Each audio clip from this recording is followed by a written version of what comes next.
Kita harus meluruskan sejarah. Jadi jangan orang-orang itu tetap mempunyai pemikiran bahwa Kanjeng Syekh itu yang bisa menilai beliau itu sesat atau tidak hanya Allah Subhanahu wa taala, kan seperti itu. Kita manusia tidak bisa menilai seperti itu, apalagi beliau adalah waliullah kan seperti itu. Jadi kita ambil sisi positifnya. Kalau toh memang ada kesalahannya, kalau toh memang itu dianggap kekeliruan, iya hanya Allah saja yang menganggap itu kekeliruannya. Kita sebagai orang Islam ya kalau memang beliau adalah waliullah ya hormati beliau sebagai waliullah, karena bagaimanapun itu beliau telah menyebarkan ajaran Islam yang memang sekarang sudah mayoritas menjadi agama kepercayaan di Indonesia seperti itu. Jadi jangan kemudian lantaran kita beda pemahaman kita kemudian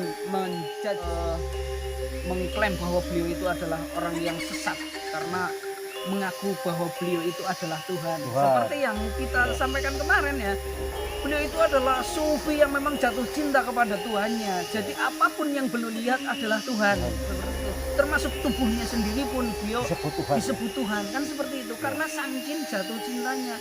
Orang-orang tasawuf itu seperti itu.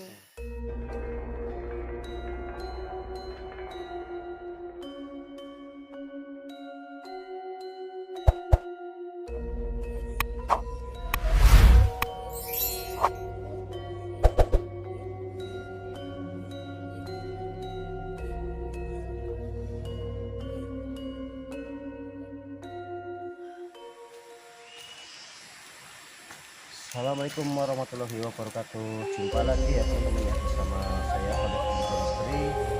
Melanjutkan perjalanan kemarin waktu kita berkunjung ke rumah salah satu guru kunci Tilasan Syekh Siti Jenar.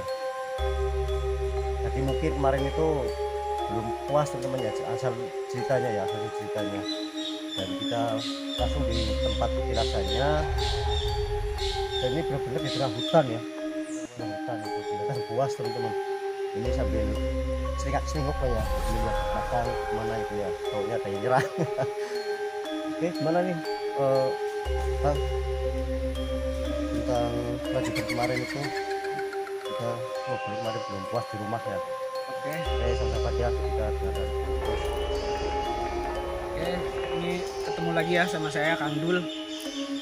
Panggilnya Kang Dul aja. Oh, Kang Dul. Iya. Rata-rata orang memanggilnya Kang Dul. Jadi ya sebenarnya sama seperti yang udah saya jelaskan kemarin.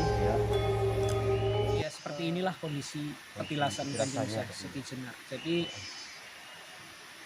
orang-orang tasawuf itu cenderung mencari tempat-tempat yang memang sunyi. Ya. Sunyi artinya itu ya susah dijamah orang itu susah dijamah. Oh, gitu, teman-teman. Jadi kalau kita baca sejarah tentang Kanjeng Syekh Siti Jenar itu keberadaannya itu pasti di lokasi yang dekat dengan air. Oh, gitu. Nah, di tempat lain ada, di Cirebon juga semuanya begitu? sama. Di tengah hutan. Semuanya sama. Kalau di Cirebon sendiri posisinya di dekat jalan raya. Oh, jalan raya. Iya, karena bergabung dengan pemakaman umum. Karena ya bukannya ini ya, tapi insya Allah dari semua yang katanya itu tempatnya Syekh Siti Jenar saya sudah berkunjung ke sana. Baik itu di Tuban, di Jepara, di Semarang, yang di Ndoro, Pekalongan. Kalau mau bukti dokumentasinya kan ada. Seperti itu. Jadi iya, coba katanya pernah ke makam yang di Tuban, ada fotonya saya waktu di Tuban gitu. Mana yang katanya di Pekalongan, ada fotonya yang di Pekalongan, kan seperti itu. Jadi bukan asal ngomong. Jadi saya itu pengen membuktikan, mencari tahu ya seperti apa sih. Nah, kulturnya, konturnya, tempatnya itu sama persis. Seperti ini. Di Pekalongan sama seperti ini. Di hutan. Yang memang beda memang yang di Cirebon. Kalau di Cirebon memang posisinya karena sudah menjadi kota ya. Karena sudah menjadi kota, kemudian kemajuan desanya ya. Iya. Jadi memang posisinya itu dekat jalan raya, cuman ya di pemakaman umum. Cuman ya memang makamnya dipisah. Mungkin dulunya masih iya, hutan, dulunya tetap hutan. Iya. Kemajuan desa jadi baru dibangun jadi kayak kota gitu kan. Ya kota, memang di kota, udah di kota Cirebon.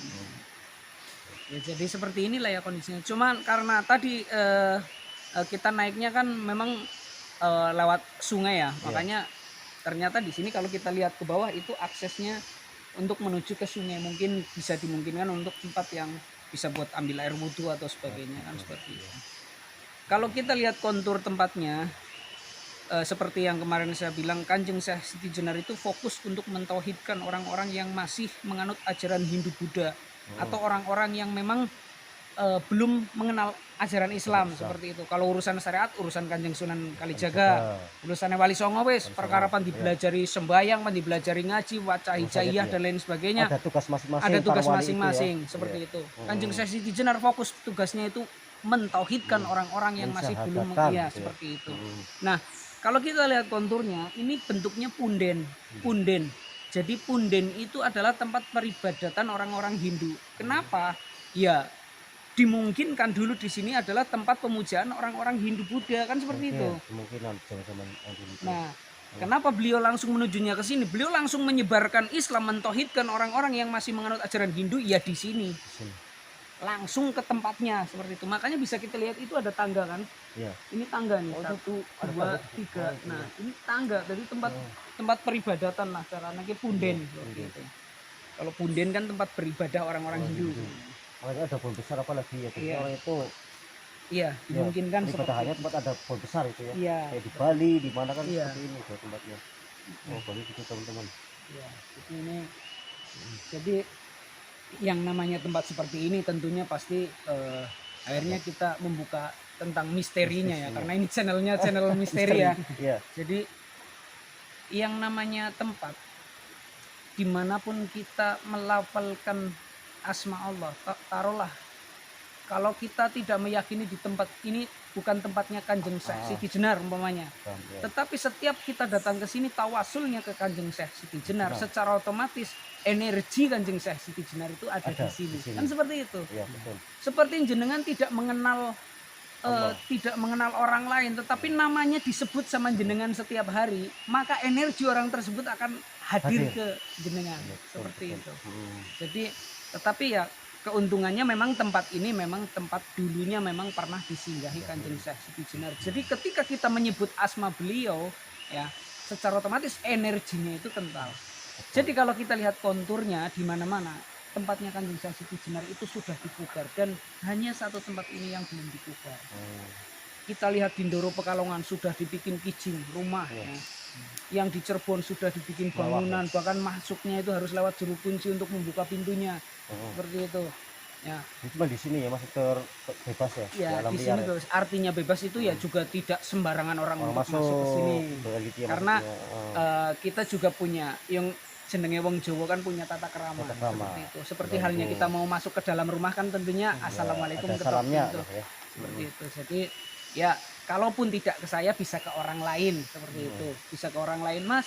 Aku mau ke sana tolong diantar ke sana kan seperti itu. Kalau tidak ke saya, jadi ya monggo ke orang lain enggak masalah seperti itu. Tapi alangkah baiknya ini harus ke sini kayaknya gitu. Lebih enak ke sini ya teman-teman ya, karena dia lebih menguasai yang lokasinya ada di sini. Apalagi dia selalu bersih di sini dan juga salah satu juru kunci ya teman-teman ya. Iya, jadi itu, yang namanya tempat dikeramatkan biasanya kemudian ada jadi kalau kita masuk ke energi yang positif di situ sudah pasti ada energi yang negatif. Seperti itu. Jadi taruh di sini kita tawasul dan lain sebagainya. Ternyata di antara kita, umpamanya kita datang 6 orang.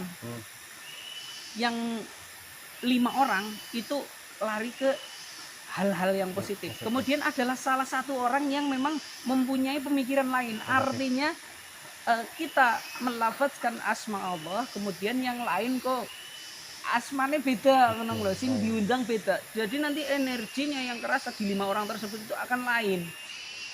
Hawane pun jadi beda. Sing mau neng adem, hawane tenang. Kemudian satu orang itu mengharapkan yang lain. Taruhlah yang paling gampangnya, wong saiki lagi rame togel. Nah, atau ada satu atau 2 orang di antara 6 orang tersebut kemudian jaluk nomor itu keluar ya. Nah, energinya itu akan lain kerasanya. Karena di mana ada energi positif di situ pasti ada energi negatif. Ya, seperti itu. Selalu berdampingan. Dan untuk kita berbicara seperti ini, kita itu hijabnya itu tipis sekali dengan alam yang lain. hijabnya kita itu bisa merasakan, dan orang-orang yang peka itu pasti merasakan bahwa kita itu apa namanya, antara energi positif dan energi negatif itu tipis sekali hijabnya, pelindungnya itu tipis sekali. Jadi kita lengah sedikit kita bisa masuk ke sana kayak gitu loh. Makanya ini ada penghuninya siapa, ini ada penghuninya siapa, kita itu bisa rasakan. Jadi di sini banyak sekali yang numpangi lah. Hidup sini ya. Iya, numpangi. Contoh kalau orang-orang supranatural biasanya yang cenderung dengan hal-hal gaib itu pasti akan merasakan bahwa di sini itu ada Nyi Srenggi. Nyi Srenggi itu siluman babi yang punya rantai babi. Di sini tuh. Iya. Kemudian yang memang pengen dapat kantong wewe, di sini ada namanya Nyi Senti, posisinya di bawah, dan itu keras sekali energinya. Termasuk kita pengen mustika banyak sekali di sini. Tapi untuk hal yang seperti itu saya tidak pernah membuka ke yang datang ke saya. Artinya kita itu mencari ridho Allah dengan lantaran bertawasul, karena kalau kita doa sendiri belum tentu doa kita dikabulkan kan, seperti itu. Tapi kita orang-orang ahli sunnah wal jamaah itu dituntut untuk bertawasul. Artinya angger nyong panjaluk ning presiden kudune nyong melalui DPR. Karena ya gue ning ora ya nyong wong desa kudune maring lurah, di sini kok lurah menyampaikan maring DPR, nek ora DPR langsung teka mengwonge kan ya gue. Dan nanti disengget lagi ke atas untuk disampaikan ke presidennya kan, seperti itu. Jadi orang-orang ahli sunnah wal jamaah kan seperti itu. Jadi kita bertawasul dari kita ke kiai-kiai ke, jadi seperti itu. Bukan orang-orang yang mengharapkan takdir wis takdir. Anggere kuning mangan ya mangan kan, bukan seperti itu kita. Jadi anak doa anak usaha. Jadi wajib bukan hanya berdoa tetapi berdoa juga berusaha. Jadi itu seperti yang kemarin saya katakan. Jadi kalau umpamanya kita melihat simpang siurnya sejarah Kanjeng Syekh Siti Jenar, itu berarti orang-orang mengira makam Syekh Siti Jenar itu di Cirebon, itu makamnya. Yang di Pekalongan ada tulisan makam Kanjeng Syekh Siti Jenar. Orang yang meyakini itu makam, ya itu makamnya. Seperti itu. Padahal kalau kita lihat sejarahnya Kanjeng Syekh Siti Jenar ketika meninggal itu jasadnya menghilang.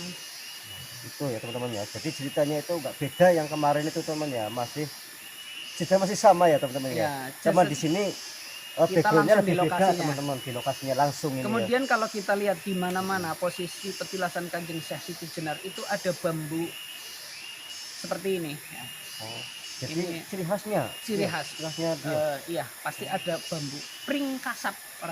Orang-orang nyebutnya kan pring kasap. Istimewanya bambu kasap itu apa itu untuk jadi kasap itu sebenarnya pisapat ya. Apa namanya?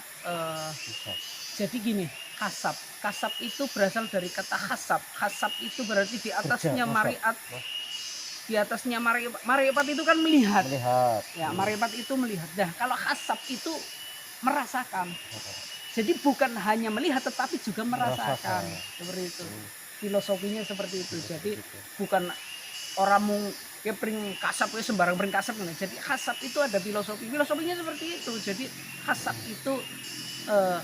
itu merasakan. Jadi di atasnya marifat itu ada yang namanya hasap. Jadi bukan hanya makrifat tetapi juga hasab. Jadi bukan hanya melihat tetapi juga merasakan.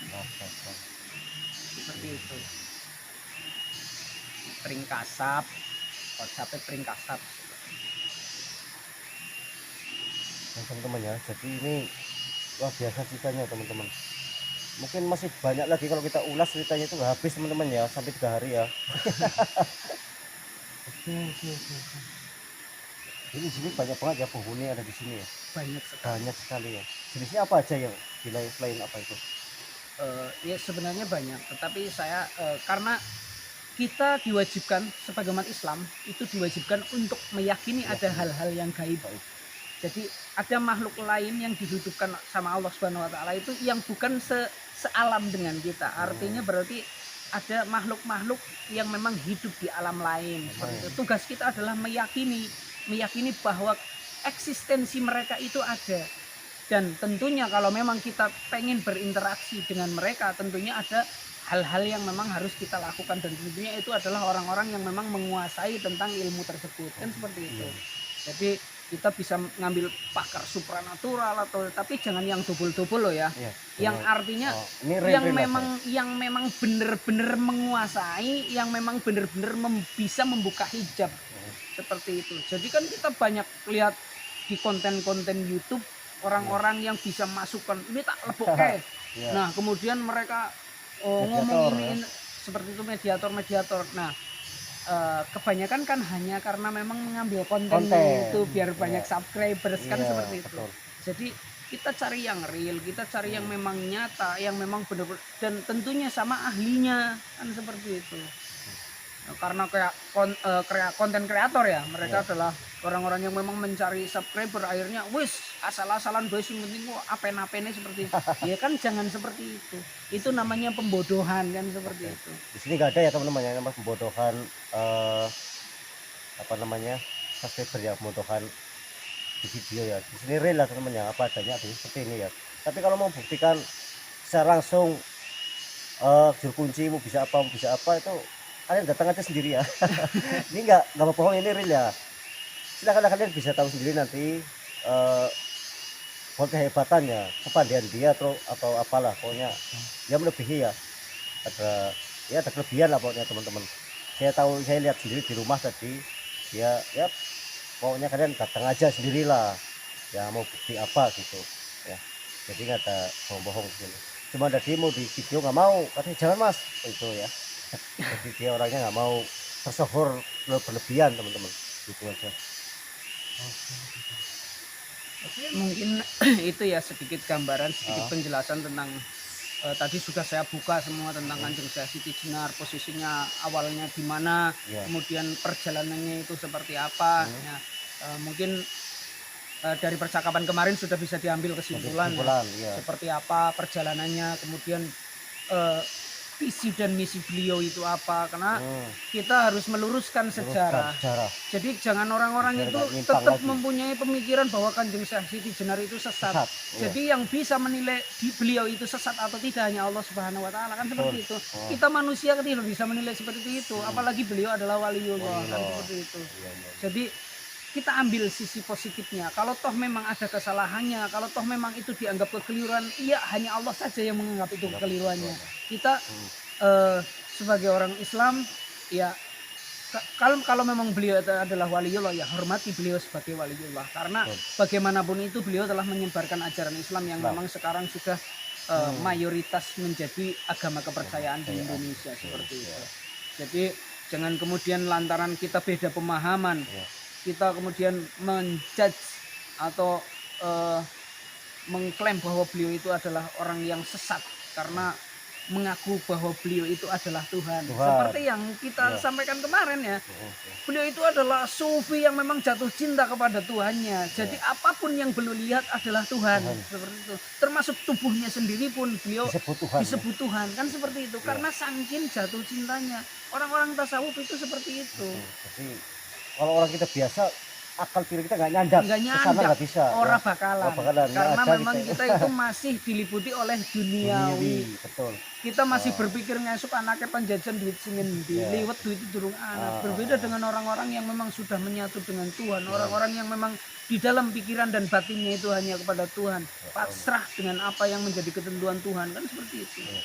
Kalau kita kan bersyariat ya, jadi seperti halnya kita mengupas masalah orang, jadi ada yang namanya wes takbir Allahu Akbar, secara harfiah diartikan sebagai Tuhan Maha Besar, kan seperti itu.